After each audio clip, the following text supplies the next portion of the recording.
আল্লাহ পাক বলেন ওয়া ইযা সাআলাকা ইবাদি আন্নী ফাইন্নী করিব, আমার বান্দারা হে নবী যদি তোমাকে জিজ্ঞাসা করে আমার সম্পর্কে তাদেরকে জানিয়ে দিও যে আমি কাছে আছি। সুবহানাল্লাহ, কোথায় আছি? খুবই কাছে। উজিবু দাওয়াতাদ দাঈ ইযা দাআন, যখন দোয়াকারী দোয়া করে আমি তার দোয়া শুনি। কে শুনে? কবরে শয়িত মানুষ শুনে? হ্যাঁ, ওই মাজারে গিয়ে শুনে? অমুক বাবা তমুক বাবা শুনে? কে শুনে? ইন্নী করিব উজিবু দাওয়াতাদ দাঈ ইযা দাআন ফালইস্তাজিবু লি ওয়াল ইউমিনু বি লাআল্লাহুম ইয়ারশুদুন। ঠিক আছে না? একটা অতএব আমি যেহেতু বান্দার দোয়া শুনি, তারাও যেন আমার ডাকে সাড়া দেয়। আল্লাহর ডাক মানে কি? হাইয়া আলাস সালাহ, এটা আল্লাহর ডাক না? যাকাত ফরজের ডাক, যাকাত দিবে, আল্লাহ পাক আহ্বান করছেন না? রমাদান মাস এসেছে, রোজা রাখো, কার আহ্বান এগুলো?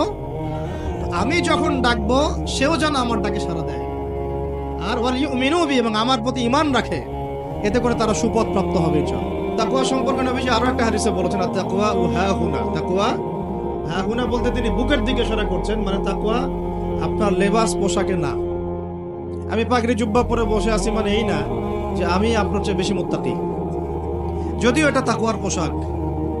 মুত্তাকি মানুষটা ঢিলেঢালা পোশাক পরবেন, নবীর সুন্নত অনুসরণ করবে, এটা একটা বৈশিষ্ট্য। কিন্তু এমন হতে পারে আমার চেয়ে আপনার তাকওয়া বেশি, হতে পারে কিনা? আর তাকওয়া হাহুনা, তাকওয়া কলিজার ভিতরে, কলমের ভিতরে। ওই আল্লাহস টাইটেল লাগালেই যেমন জান্নাতে যাওয়া যাবে না, শুধু আল্লাহস টাইটেল লাগালে কি জান্নাতে যাওয়া যাবে? আল্লাহ রাব্বুল আলামিন মানদণ্ড দিয়ে দিয়েছেন। মানদণ্ড, কে ভালো আল্লাহর কাছে, কে সম্মানিত, এটার মানদণ্ড আল্লাহ দিয়ে দিয়েছেন। ইন্না আকরামাকুম ইনদাল্লাহি আতকাকুম। তোমরা যত মানুষ পৃথিবীতে আছো, তোমাদের মধ্যে আল্লাহর কাছে সবচেয়ে মকবুল, সম্মানিত, মর্যাদাবান মানুষ তারাই যারা এই তাকওয়ার পরীক্ষায় পাস করেছে। আপনারা পড়েন প্রত্যেক রাতে তাবারাকাল্লাযী বিয়াদিহিল মুলক, তাই না? সূরা মুলক তো পড়েন রাতে, রাতের বেলা সূরা মুলক পড়ার অভ্যাস করেন।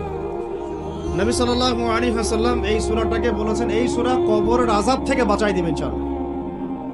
উসমান রাদিয়াল্লাহু আনহু সামনে জান্নাত জাহান্নামের আলোচনা করা হলে তিনি কাঁদতেন না, খুব কম কাঁদতেন, কিন্তু কবরস্থানে কবর দেখলে তার দাড়ি অশ্রু দিয়ে ভিজে যাইত। এই জায়গায় যে পার পাবে সে সব জায়গায় পার পেয়ে যাবে ইনশাআল্লাহ। ওই জায়গার একাকিত্বে ওই আযাব থেকে বাঁচাবে একটা সূরা, কি নাম? সবাই মুখস্থ করবেন ইনশাআল্লাহ। মাত্র 30টা আয়াত আছে। নবীজি বলেছেন এই সূরা তার পাঠকারীর জন্য সুপারিশ করবে আল্লাহর সামনে, মানে সুপারিশ করবে আল্লাহ পাকের সাথে জোর করবে, না আমার পাঠকারীকে মাফ করে দাও, দিতেই হবে। এক পর্যায়ে আল্লাহ পাক মাফ করে দিবেন ইনশাআল্লাহ। তো এই সূরাটা 30টা আয়াত আছে। নবীজি বলেছেন আমার মন চায় সবাই যেন এই সূরাটা মুখস্থ করে। তো নবীর একটা মন চায়, আমরা সেটা করব না? দুইটা সূরা আমাদের মুখস্থ থাকা দরকার সবার। বড় বড় সূরার কথা বলছি, ছোট ছোট সূরা তো আপনারা সবাই অনেকে জানেনই। একটা সূরা ইয়াসিন, একটা হলো সূরা মুলক। সূরা ইয়াসিন পড়বেন একেবারে সকালবেলা ফজরের পরে, এবং ইনশাআল্লাহ বড় বড় বুজুর্গানের দিন যারা ছিলেন তাদের ডেইলি রুটিনের মধ্যে সূরা ইয়াসিন থাকতোই থাকতো। এটা তেলাওয়াত করে তারা হাজত পেশ করতেন আল্লাহর কাছে, এবং এর ওসিলা আল্লাহ পাক ওই হাজত পূরণ করে দিতেন। এটা পরীক্ষিত আমল। সূরা ইয়াসিন সবার কলেজের মধ্যে থাকা চাই, আল্লাহ পাক তৌফিক দান করেন। আর রাতের বেলা পড়বেন সূরা মুলক। কোন সূরা? যদি আরো পড়েন সূরা ওয়াকিয়া পড়বেন। অনেকে বলেন রিজিকের সমস্যা, রিজিকের সমস্যা দূর হওয়ার অন্যতম একটা আমল হচ্ছে সূরা ওয়াকিয়ার তেলাওয়াত। রাতের বেলা কোন সূরা?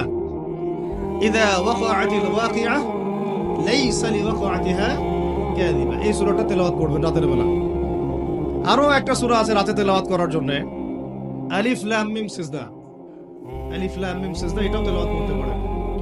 তো যাই হোক, সূরা মুলকের প্রথম আয়াত আপনারা পাবেন তাবারাকাল্লাযী বিয়াদিহিল মুলকু ওয়া হুয়া আলা কুল্লি শাইইন কাদির। আমরা এটা পড়ি, শুধু খালি পড়ি, প্রত্যেক হরফে 10 নাকি হবে, এই জন্য পড়ি বেশিরভাগ মানুষ। বাংলাদেশের বেশিরভাগ মানুষ কোরআনের অর্থ জানে না।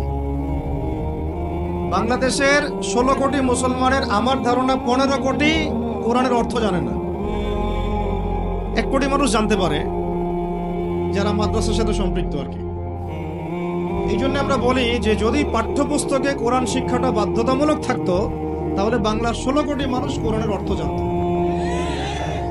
এই কাজটা কি খারাপ হতো না ভালো হতো? 3 শ্রেণীর মানুষের দোয়া ফেরত দেওয়া হয় না, জানেন তো হাদিসটা।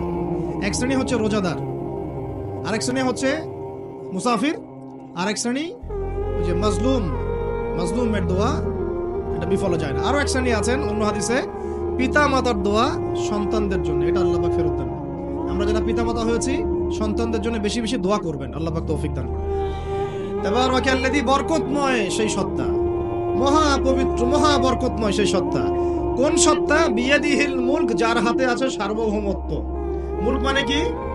রাজত্ব, ক্ষমতা বা সার্বভৌমত্ব। রাজত্ব, ক্ষমতা বা সার্বভৌমত্ব, 3টা শব্দ বললাম। ডিকশনারিতে চেক করে দেখেন মূল শব্দের অর্থ কি। আবার বলতেছে তাবারাকাল্লাযী, বরকতময় সেই সত্তা মানে কে? মহাবিশ্বের একমাত্র স্রষ্টা আল্লাহ রাব্বুল আলামিন। তিনি বরকতময়, বিয়াদিহিল মুলক, যার হাতে কি আছে? রাজত্ব অথবা ক্ষমতা অথবা সার্বভৌমত্ব, বা ইংরেজি দিয়ে বললে আমরা বলি সভরেন্টি। কি বলি? সভরেন্টি। ওয়া হুয়া আলা কুল্লি শাইইন কাদির, এবং আল্লাহ পাক সমস্ত বিষয়ের উপরে কি? কর্তৃত্বশীল, ক্ষমতাবান। এখন এই আয়াতটা মহাবিশ্বের সব গ্রহে প্রযোজ্য হচ্ছে, বাংলাদেশে আর বিশ্বে প্রযোজ্য হচ্ছে না। বুঝাচ্ছি কিভাবে? বলবেন যে এটা আবার কেমন কথা? শুনেন, বুঝাচ্ছি। মহাবিশ্বে 7 আসমান আছে না? এটা তো জানেন 7টা আসমান আছে। তারপরে প্রত্যেক আসমানে অসংখ্য গ্রহ নক্ষত্র আছে, গ্যালাক্সি আছে, ছায়াপথ আছে। তারপরে একটা গ্যালাক্সির মধ্যে অনেকগুলো সৌরজগৎ আছে। ওই একটা গ্যালাক্সির অসংখ্য সৌরজগতের কোনো একটা সৌরজগতের বাসিন্দা হচ্ছে আমরা।